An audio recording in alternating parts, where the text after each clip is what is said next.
મારા વાલા પ્રિયો, ઈશુના નામમાં હું તમને શુભેચ્છા પાઠવું છું. તમે કેમ છો? તમે સારા છો ને?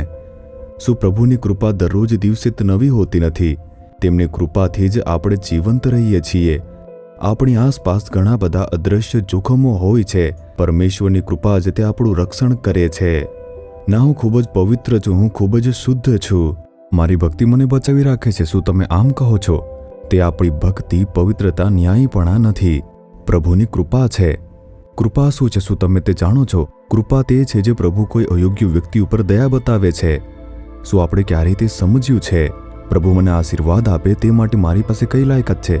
મારે તેમનું બાળક કહેવા માટે કઈ લાયકાત છે? મને તે કૃપાથી પ્રાપ્ત થયું છે. તેથી જ આપણે કૃપાને વળગી રહેવાનું છે. ગીતશાસ્ત્ર 119 તેની 76 કલમમાં જુઓ.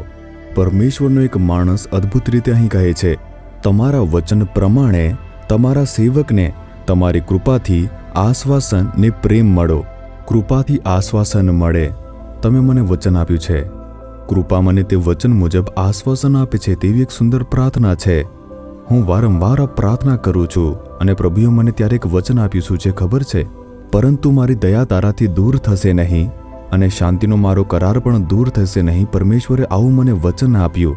પરમેશ્વર તેમની કૃપા મારાથી દૂર કરશે નહીં, આમ પરમેશ્વરે મને કહ્યું છે. ઘણા વર્ષો પહેલા મારા સેવા કાર્યના શરૂઆતના દિવસોમાં કહ્યું.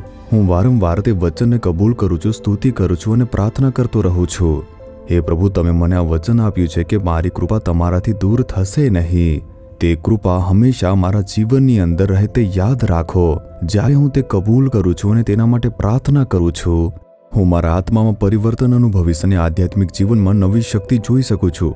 તે પરમેશ્વરની કૃપા છે. અહીં પરમેશ્વરનો માણસ સુંદર પ્રાર્થના કરે છે, તમારા કૃપાથી મને આશ્વાસન પ્રેમ મળે છે. તે કૃપા તમારા માટે પૂરતી છે. શું પ્રભુએ તમને તે વચન આપ્યું નથી? શું પ્રભુએ કહ્યું નથી, મારી કૃપા તમારાથી દૂર થશે નહીં, તમારી કૃપા મને ટકાવી રાખશે? શું પ્રભુ તમે વચન આપ્યું નથી? શું તેમણે ઘણા સમય પહેલા આ વચન આપ્યું નથી? તે તમે યાદ રાખો. પ્રભુ, તમે આ વચન મને આપ્યું છે.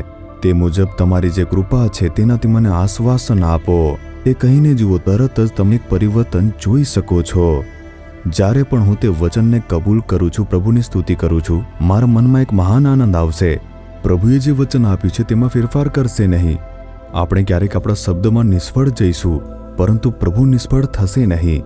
હું તે શબ્દને વળગી રહું છું અને વારંવાર પ્રાર્થના કરતા જ રહું છું.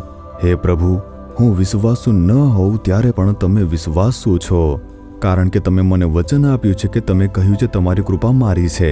હું તે કૃપાની અપેક્ષા રાખું છું. જ્યારે હું આ રીતે નિરંતર પ્રાર્થના કરતો રહું છું, મેં મારા આધ્યાત્મિક જીવનમાં એક ચમત્કારિક પરિવર્તન થતો જોઉં છું. તો શા માટે પરેશાન છો? પ્રભુની કૃપા તમારી સાથે છે. પ્રભુએ તેમની કૃપા વિશે વચન આપ્યું છે. તેથી આજે જ કહો કે હે પ્રભુ, તમારી કૃપાથી, તમારા વચન અનુસાર મને આશ્વાસન મળે અને મને પ્રેમ મળે. પ્રભુ, હમણાં જ તે પરિવર્તન આવશે. જે બાબતમાં અપેક્ષા રાખું છું તેમાં ચમત્કાર થશે.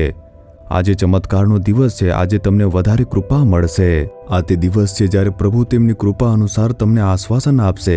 તો શા માટે પરેશાન છો? આપણને આ કૃપા કેવી રીતે મળી જાણો છો? પરમેશ્વર આપણા માટે વધસ્તંભ પર મૃત્યુ પામ્યા. આપણા સ્થાને તે મૃત્યુ પામ્યા અને આપણા માટે તેમણે બધું જ સહન કર્યું અને તેના કારણે આપણને તે કૃપા મળી છે. તે યાદ રાખીને તમે નમ્ર બનો. તે નમ્ર લોકોને કૃપા આપે છે. તમારી જાતને નમ્ર બનાવીને પ્રભુની સ્તુતિ કરતા રહો.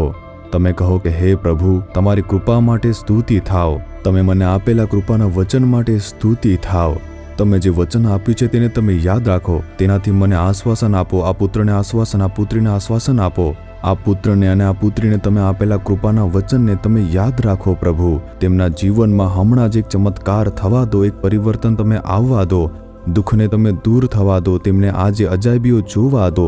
ઈશુના નામમાં આમેન, આમેન. જીસસ રીડીમ્સ ગુજરાતી યુટ્યુબ ચેનલને સબસ્ક્રાઇબ કરો. દરેક નવા કાર્યક્રમની માહિતી મેળવવા માટે બેલ આઇકન પર ક્લિક કરો.